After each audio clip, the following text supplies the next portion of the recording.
Going to take this pill, and now I'm walking around, you know, 50, 75 pounds lighter than I was.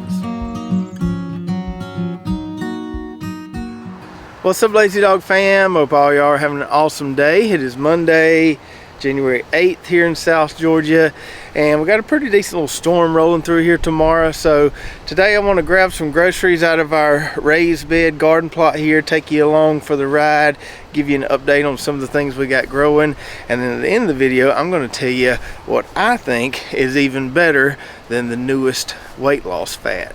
So we're going to bounce around a little bit here in our raised bed garden plot. Let's start out here with our 3 carrot beds, which I'm beginning to think I may have planted a little too thick. Now I'm not quite ready to admit it just yet, but there's a strong possibility we put way too many seeds in these little round raised beds here. When these started germinating and we showed you just how thick they were, several of you out there said, yep, you planted those way too thick. Now I know some of y'all are hoping we didn't plant them too thick, that way we can get some nice carrots out of here. But there are a few of you out there that just want to be right. So we'll see what happens. Let's see if we can grab us a few worth eating out of here. Now I've grown enough carrots to know we're probably not going to have any huge carrots in here, but I think we might be able to find some that are good eating size. So let's pull up a few here. There you go, not huge, but a good roastable carrot there. Want some more? They sizing up pretty good there. Even if we had just a bed full of those, that wouldn't be a terrible thing. Yes, they could get a lot bigger, but nothing wrong with those. That one's a little small, nice little baby carrot there. Let's dig around in the middle here, see what we can find. There's some tiny ones there in the middle.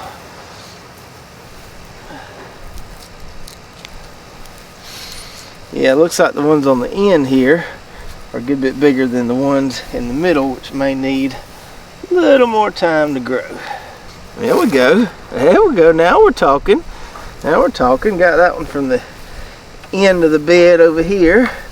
So we may end up just needing to kind of pull these on the edge first.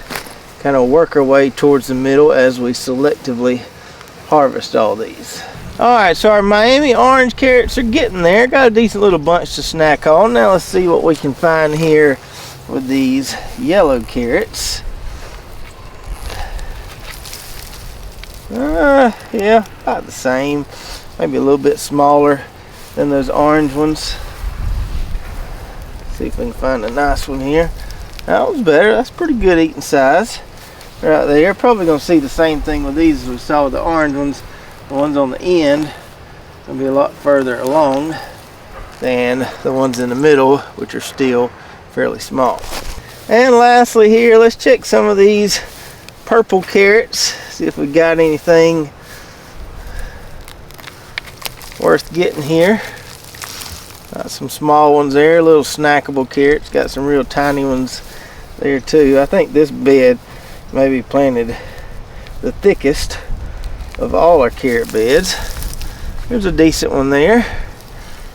So I got a few decent ones in there, but a lot of them still got a ways to go. On the back end of the bed there, I found some decent ones. They're kind of short and stubby, but nice carrots nonetheless. So we got us a nice little colorful medley there. That might not look like a lot of carrots, but be a nice little side dish for a meal later this week. A lot of those, we'll just rinse them up and toss them in a little olive oil, throw them on a pan. We won't even have to cut some of those. So I would say yes, if we were planning to harvest all the carrots in one of those beds at one time and we're going for all uniformly sized carrots, we planted them too thick for that. But that was never our plan in the first place. We'll just pick what we want to pick out of there and let the other ones size up over time. Now let's scoot right over here to where we have some Savannah mustard greens that we've already harvested twice, and as you can see, they have grown back beautifully again. Some of the leaves might be starting to look a little scraggly, which you might get after that second or third regrowth, but still a decent amount of groceries to be had here. So the first couple times we harvested these, I just took my knife and did kind of a sweeping cut over the entire bed. That was when all the leaves looked pretty good. But now, since we've got a few of these leaves that don't look that great, I don't think I'll do it that way. I think I'll just come in here and pick out the good leaves and toss the ones that don't look that great. All right, so we got those picked pretty clean there. Got us about 3.5 nice bags of mustard greens, and we might slip around and get a 4th harvest off these.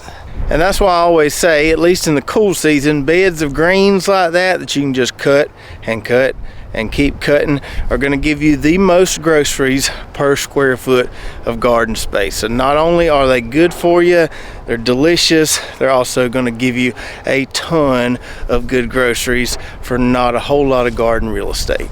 Now in this next bed, I'm not going to harvest anything out of here today, but I do have a few things I wanted to show you.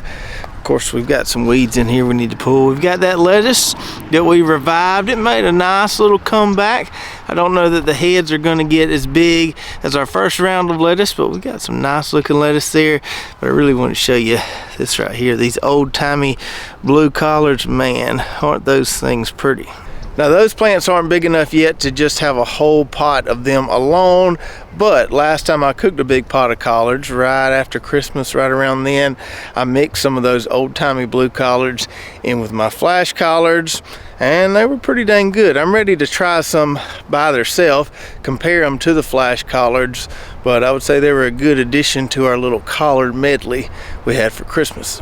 And speaking of flash collards, we've got these here that I've been calling forever collards because they've been here over a year. They seem to have slowed down a little bit lately. I don't know if maybe we need to give them a little more juice. They're just not putting out as many leaves as they were, but we're still getting some groceries off of them. This one over here is doing something interesting. It started putting out all these little side shoots here, so we're getting even more production off this one right here, whereas those just getting a little bit off the top. I've left some of these side shoots here, and it's just a crazy looking collard plant. The next bed I wanted to show you is this one right here, where we're trying to revive some old cabbage transplants we had left in the tray way too long. They look real scraggly, but they seem to be growing a little bit. We've got a little worm farm in the middle there. The worms aren't eating a lot this time of year, with it being as cold as it is. They're eating a little bit, but not a whole lot. But anyway, this cabbage looks a lot better than it did when we put it in the ground. I gave it a little Agri-Thrive and blood meal the other day. I don't know how big a head this cabbage here is going to make, but I think we'll at least get something out of it. And then lastly, this bed right here has all kind of good stuff going on in it. We've got 2 types of kale, we've got some rutabagas, and we've even got a few celery plants. Now it's kind of hard to see the celery and the rutabagas, so first let's go ahead and harvest a little bit of this kale, then we can see what we've got a little better. So let's start off by getting some of this lacinato kale here. This is a variety called Black Magic. Really good lacinato kale variety. Some of those bottom leaves look a little rough. I think I may save some of those for the chickens. I'm gonna get the better looking leaves here, and then we won't get them all. We'll leave a few at the top. We really like this kale because it's really good for making a quick meal when you don't have any dinner plans. So we just, usually when we go to Sam's, we'll buy a big pack of smoked sausage and just cut up some smoked sausage, saute some of this kale in a pan. You got a nice, quick, easy, and relatively healthy meal. All right, so we got us 4 nice little bags of kale there, 2 bags of lacinato, and 2 bags of this curly kale. We can now see that we've got some weeds to pull, but we can also see this other stuff a little bit better. We can see our celery a little bit better here. The stalks on those aren't huge, but we can start plucking a few of those. I can't think of anything I need celery for this week, but good to know it's there when I do need some celery. And then we've got our rutabagas right here. And rutabaga greens are some of my favorite greens to eat, and we could probably pick some of these right now if we wanted to. We need to eat those mustard greens we harvested earlier first, but we'll probably be targeting these next week sometime. If we look down here, we can see the rutabagas themselves are sizing up pretty dang well. We like to mash those. I'm not a huge fan of them. We do eat them. I mostly grow rutabagas for the greens. That's what I really like. So as I've told you many times before, if you eat your greens several times a week, chances are you're going to stay lean and mean.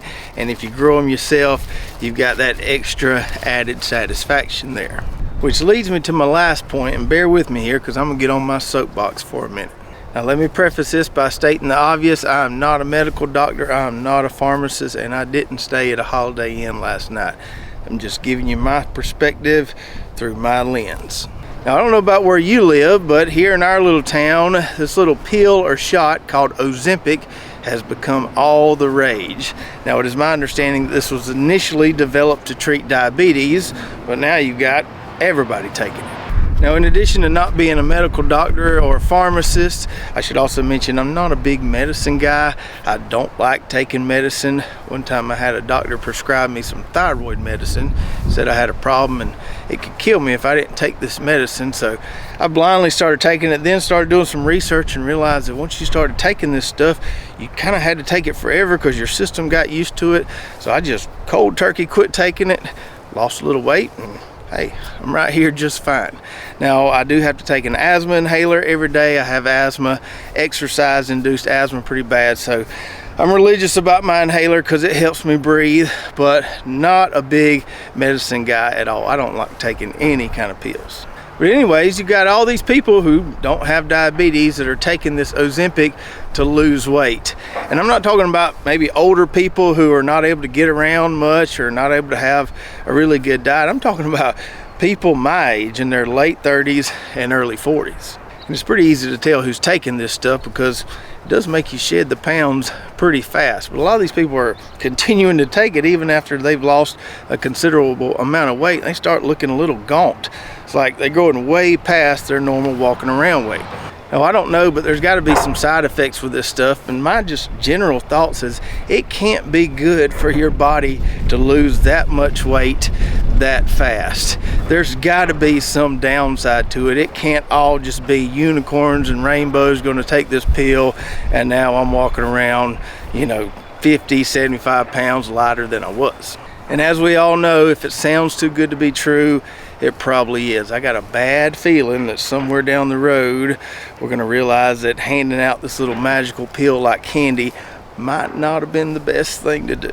So while I'm not a doctor or a pharmacist, I can tell you this. There are no side effects to exercising and eating your greens. There are no side effects to getting out in your garden, playing around in the dirt, planting some greens, growing some greens, harvesting some greens, and eating some greens. So take that risk if you want to. Take the easy way out. I'm going to keep eating my greens. Now, I'm sure I ruffled some feathers there, but I hope you enjoyed the video anyway. As always, you can find those raised beds and a lot of the other products we use on our website at lazydogfarm.com.